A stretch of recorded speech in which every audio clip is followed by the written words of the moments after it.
বিশ্বনবীর কন্যা ফাতিমাতুজ জোহরা রাদিয়াল্লাহু তাআলা আনহার একটা খ্রিস্টান বান্ধবী ছিল। সেই বান্ধবীর বিবাহ। ফাতিমাতুজ জোহরা রাদিয়াল্লাহু তাআলা আনহাকে ডাক দিয়ে বললেন, ও আমার বান্ধবী, সামনের শুক্রবার আমার বিবাহ, অবশ্যই তুমি আমার বাসায় আসবা।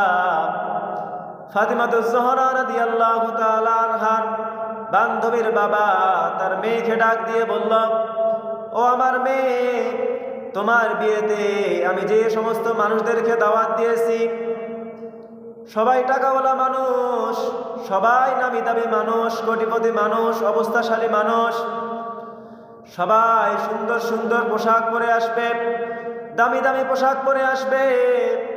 তুমি তো তোমার বান্ধবীকে দাওয়াত দিয়েছ, তোমার বান্ধবী তো গরিব মানুষ, তাদের কাছে তো টাকা পয়সা নেই, না জানি কি এমন পোশাক পরে আসে।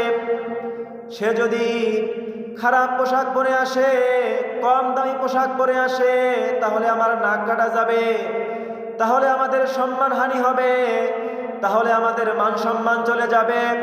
তুমি তোমার বান্ধবীকে গিয়ে বলো সে যেন একটা ভালো পোশাক পরে আসে। ফাতিমাতুজ জোহরা রাদিয়াল্লাহু তাআলা আনহার বান্ধবী এবার ফাতিমাতুজ জোহরা রাদিয়াল্লাহু তাআলা আনহার কাছে চলে গেল, ডাক দিয়ে বলল, বান্ধবী, তুমি আমার বিয়েতে আমার বাড়িতে অবশ্যই আসবা, কিন্তু একটা সুন্দর পোশাক পরে আসবা, একটা ভালো পোশাক পরে আসবা। ফাতিমাতুজ জোহরা রাদিয়াল্লাহু তাআলা আনহার আবার টেনশনে পড়ে গেল, আমার কাছে তো ভালো পোশাক নাই, আমার কাছে তো সুন্দর পোশাক নাই, আমার কাছে তো দামি পোশাক নাই, আমি কি পোশাক পরে যাব আমার বান্ধবীর বিয়েতে? ফাতিমাতুজ জোহরা রাদিয়াল্লাহু তাআলা আনহা এবার বললেন, ও আমার বান্ধবী, তোমাকে টেনশন করার দরকার নাই, অবশ্যই আমি তোমার বাড়িতে ভালো একটা পোশাক পরে যাব। ফাতিমাতুজ জোহরা রাদিয়াল্লাহু তাআলা আনহা নামাজে বসে সিজদায় পড়ে আল্লাহকে বললেন, ও আল্লাহ, আমার বান্ধবীর বিবাহ, আমার কাছে তো সুন্দর পোশাক নাই, আমার কাছে তো দামি পোশাক নাই, কি পরে আমি যাব? ও আমার আল্লাহ, আমাকে একটা পোশাকের ব্যবস্থা করে দাও। আল্লাহ রাব্বুল আলামিন জিবরাইলকে ডাক দিয়ে বলল, জিবরাইল, জান্নাত থেকে একটা পোশাক নিয়ে আমার ফাতিমাকে দিয়ে আসো। জিবরাইল জান্নাত থেকে একটা পোশাক নিয়ে ফাতিমাতুজ জোহরা রাদিয়াল্লাহু তাআলা আনহার ডান পাশে রেখে চলে গেলেন। ফাতিমাতুজ জোহরা রাদিয়াল্লাহু তাআলা আনহা নামাজ শেষ করে ডান পাশে নজর করে তাকিয়ে দেখে খুব সুন্দর একটা পোশাক চকচক চকচক করে জ্বলতেছে। ফাতিমাতুজ জোহরা রাদিয়াল্লাহু তাআলা আনহা ওই জান্নাতি পোশাক পরে বান্ধবীর বাড়িতে যায়। ওইদিকে যত মানুষকে দাওয়াত দিয়েছে সবাই সুন্দর সুন্দর ড্রেস পরে এসেছে, সবাই দামি দামি পোশাক পরে এসেছে। ফাতিমাতুজ জোহরা রাদিয়াল্লাহু তাআলা আনহা এবার জান্নাতি পোশাক পরে বান্ধবীর বাসায় যখন চলে গেলেন, সবাই ফাতিমাতুজ জোহরা রাদিয়াল্লাহু তাআলা আনহার পোশাকের দিকে তাকায় আছে। এত সুন্দর পোশাক আমরা তো আগে কখনো দেখিনি, এই দুনিয়ায় কোনোদিন এত সুন্দর পোশাক দেখিনি। সবাই ফাতিমাতুজ জোহরা রাদিয়াল্লাহু তাআলা আনহাকে ডাক দিয়ে বললেন, ও ফাতিমা, এত সুন্দর পোশাক তুমি কোথায় পেয়েছো? এত সুন্দর পোশাক তুমি কোন শপিং মল থেকে নিয়েছো? এত সুন্দর পোশাক তুমি কোন দোকান থেকে নিয়েছো? কত টাকা দিয়ে নিয়েছো আমাদেরকে বলো, যত টাকাই হোক না কেন এই পোশাকটা আমরাও কিনবো।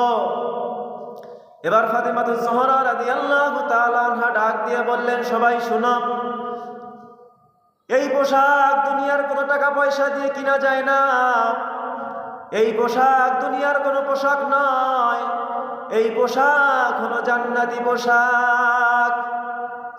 সবাই বলল, এই পোশাকটা আমরাও পেতে চাই, এই পোশাকটার মালিক আমরাও হতে চাই, এই পোশাকটা আমরাও নিতে চাই। কেমন করে এই পোশাকটা আমরা নিতে পারি?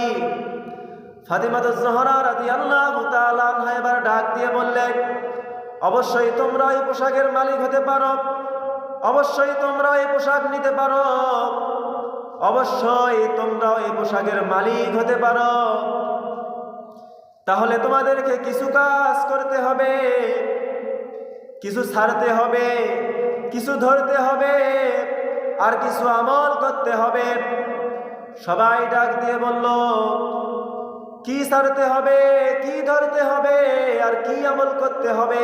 তাড়াতাড়ি করে বলো, আমরা ওই পোশাকের মালিক হতে চাই।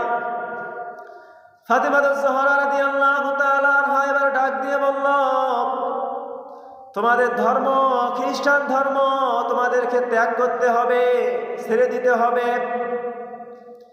ইসলাম ধর্ম তোমাদেরকে গ্রহণ করতে হবে, আর তোমাদেরকে নামাজ পড়তে হবে।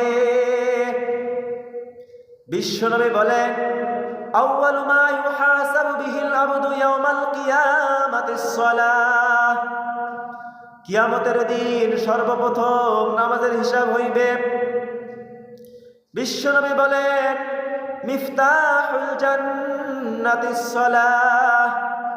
নামাজ বেহেশতের চাবি। তোমরা যদি নামাজ আদায় করো তাহলে তোমরা জান্নাতে যাবা, আর যদি জান্নাতে যাও তাহলে তোমরাও এরকম পোশাকের মালিক হবা। যতজন খ্রিস্টান মহিলা ওখানে ছিল সবাই তাদের খ্রিস্টান ধর্ম ত্যাগ করলো, ইসলাম ধর্ম গ্রহণ করলো, আর এই পোশাকের আশায়, এই পোশাকের মালিক হওয়ার জন্য সবাই নামাজ পড়া শুরু করে দিল।